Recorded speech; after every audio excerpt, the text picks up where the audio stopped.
Las palabras entonces del primer Fernando Zavala el día de hoy respecto a la píldora del día siguiente. Para conversar al respecto estamos con Gladys Vía. Ella es vocera de la Red Latinoamericana de Católicas por el Derecho a Decidir. Gladys Vía, muy buenas noches, gracias por estar aquí.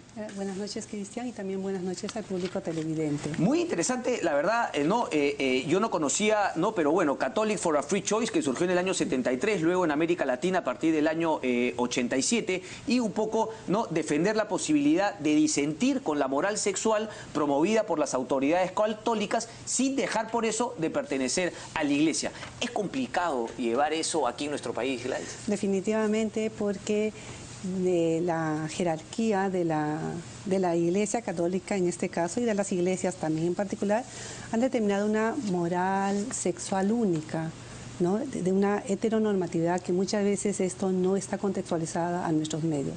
Por lo tanto, muchas veces las iglesias, y sobre todo la Iglesia Católica, no ha contextualizado hacia la realidad, pero hacia la realidad de todos los países y la realidad peruana, ¿no? ¿Crees que esto es a nivel global, digamos, desde el Vaticano, en Roma? Definitivamente. A pesar de que hay una postura más abierta de Francisco, sin embargo, consideramos que todavía en este tema hay mucho que tratar, mucho que trabajar, ¿no? Ok. A ver, yo quería hacer, porque ustedes están, por ejemplo, a favor del aborto en todas sus formas o algún tipo de aborto en particular. Quería un poco conocer cuáles eran los alcances de su posición. Bueno, nosotros desde la institución lo que hacemos es respetar las decisiones de las mujeres. Y nosotras, como mujeres de fe, nos basamos en muchos documentos que tiene la Iglesia Católica, que es, por ejemplo, el Concilio Vaticano II, que es uno de ellos, sí, donde determinan la libertad de conciencia.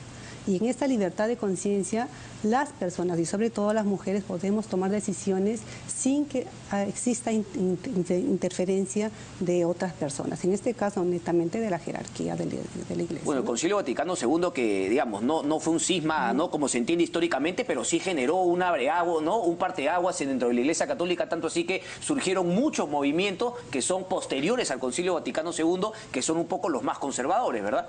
Definitivamente, da para poder, a pesar de que es este Concilio Vaticano conservador, sin embargo, también determina, por ejemplo, esta doctrina en que determina que... No, al revés, yo creo que fue reformista, más bien yo creo que posteriormente después se generaron unos movimientos que cuestionaban y que criticaban al Concilio Vaticano II, y a partir de ahí varios movimientos, entiendo el Opus Dei es uno de ellos, ¿no? Definitivamente, como te digo, da para ambos lados, pero sin embargo también permitió algunos avances también a nivel de lo que es la Iglesia, ¿no? Ok, la posición respecto a la píldora del día siguiente, ¿no? ¿Qué hacer ahí? O sea, ¿cuál es un poco la posición de la Iglesia Católica? ¿Y ustedes tienen algún diálogo, por ejemplo, con los jerarcas de la Iglesia Católica? Revisada juntamente el tema de la Conferencia Episcopal peruana, y pues queda claro que ellos están en contra, y no solamente dicen que sí es abortiva y que se está engañando a la mayoría de la población peruana amante de la vida.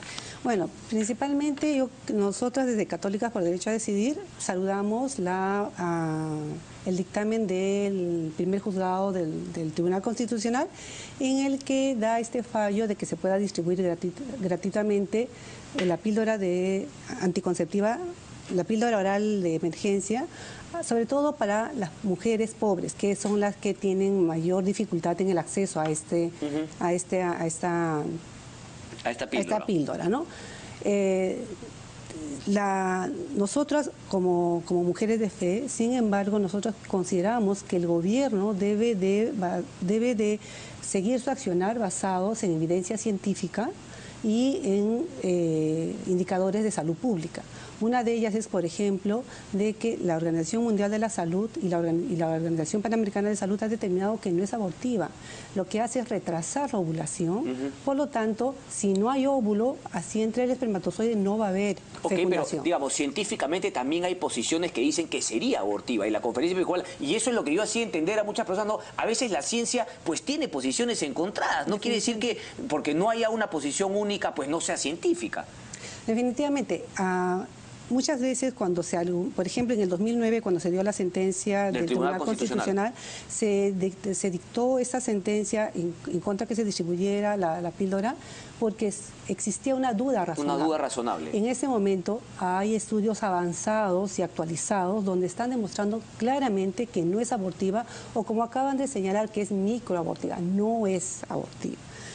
Por lo tanto, creo que es necesario que la píldora oral de emergencia se pueda distribuir porque estamos teniendo una situación bastante alarmante en nuestro país. ¿Cuál es esa situación y cómo cree usted que, digamos, la distribución gratuita de esta píldora podría mejorar ese panorama complicado que usted menciona? Por ejemplo, menciona. uno de ellos es de que nosotros somos el segundo país con las tasas de violencia sexual más altas a nivel de Latinoamérica, ¿no?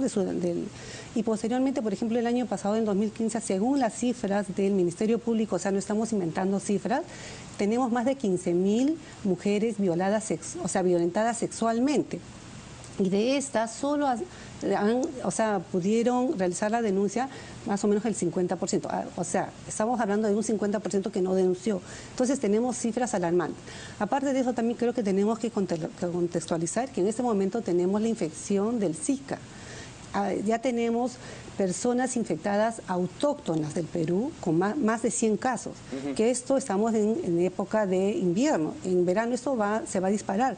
Por lo tanto, creo que es importante que exista esta píldora de emergencia, ¿no?, que deba ser utilizado por aquellas situaciones, por ejemplo, en donde exista la emergencia, violencia, por ejemplo, que no se pueda haber roto hay personas que utilizan, por ejemplo, el preservativo dentro de una relación, puede sufrir un accidente que se puede romper. Y deba esta píldora cubrir esas situaciones netamente para que pueda evitarse un embarazo no deseado, ¿no? Ahora, leía también, ¿no?, digamos, ¿no?, revisaba la página web, la información, y también dice, ¿no?, proponemos el reconocimiento de las diversas formas de familia y el respeto a los derechos de sus integrantes. No sé, me quedó la duda. Nosotros consideramos y seguimos las enseñanzas de Jesucristo. Definitivamente Jesucristo era un líder inclusivo. La iglesia no es única, entonces por lo tanto es plural, es diversa. Y nosotros en ese contexto conocemos, por eso lo que decía al inicio, que cuestionamos muchas veces la heteronormatividad o la determinación de una sola moral sexual única dentro de la jerarquía, ¿no? Entonces, por lo tanto, nosotros seguimos a ese Jesucristo que acompaña, que no juzga, y que es inclusive él ha sido el líder que convocó a todas las personas que en ese momento estaban... Correcto, pero digamos, prescinden ustedes como católicas de la jerarquía establecida, digamos, la normatividad planteada desde el Vaticano. Nosotros lo que hacemos es que reconocemos a nuestras autoridades de la Iglesia Católica, sí. Por lo tanto, lo que hacemos es cuestionar, como en toda familia donde hay cuestiones de que podemos entre nosotros tener diferentes puntos de vista, pero no dejamos de ser familia o hermano. Entonces es lo mismo, nosotros cuestionamos aquellas posturas heteronormativas, jerárquicas, patriarcales, y donde definitivamente estamos tras un Jesucristo liberador. Pero si yo le preguntara, por ejemplo, directamente si es que usted está a favor del proyecto de la unión civil o de matrimonio homosexual, ¿qué me diría? Yo definitivamente, porque nos respetamos la diversidad y la pluralidad, ¿no? O sea, respetamos y por lo tanto también consideramos que la Iglesia Católica no es única, no todos somos iguales, somos plurales y diversos, por lo tanto es un reconocimiento de una forma de un derecho que deba de garantizar el Estado, por lo tanto sí estamos de acuerdo. ¿Usted cree que finalmente que este caso llegará nuevamente al Tribunal Constitucional y ahí tendrá que cambiar su sentencia respecto de la del 2009 justamente por esas, digamos, esos nuevos estudios científicos que hay al respecto? ¿Usted cree que esa debe ser definitivamente creo que es importante porque inclusive cuando se dio la sentencia se determinó que si habían avances y ante esta duda razonable era necesario que esta podría cambiar. Entonces, por lo tanto, como decía al inicio, saludamos esta medida cautelar y esperamos que se siga argumentando desde lo científico, de la salud pública y de los derechos humanos, porque las acciones del Estado deben ser esto, garantía para todos. Me da curiosidad dos cositas más, porque en el comunicado de la Conferencia Episcopal dice: el Estado reconoce a la Iglesia Católica como elemento importante de la formación histórica, cultural y moral del Perú y le presta su colaboración. Por eso dice, reconoce nuestra participación en la vida pública del país. ¿Esto debería seguir así o cree que también debería cambiar? Yo considero, si bien dentro de nuestra Constitución se saluda a la Iglesia Católica, pero sin embargo el Estado es laico y ante este principio de laicidad el Estado debe Ok, ser... el Estado es laico respecto, digamos, sobre el papel. ¿Usted cree que en la práctica es laico? No es laico, pero en eso justamente tenemos que estar pendientes y vigilantes de que el Estado deba de cumplir este principio de laicidad. Gladys Vía, un placer, muchísimas gracias. Gracias. Hacemos la pausa y regresamos. Viene Rafael Rey justamente para conversar y darnos su punto al respecto, su punto de vista. Venimos. Gracias.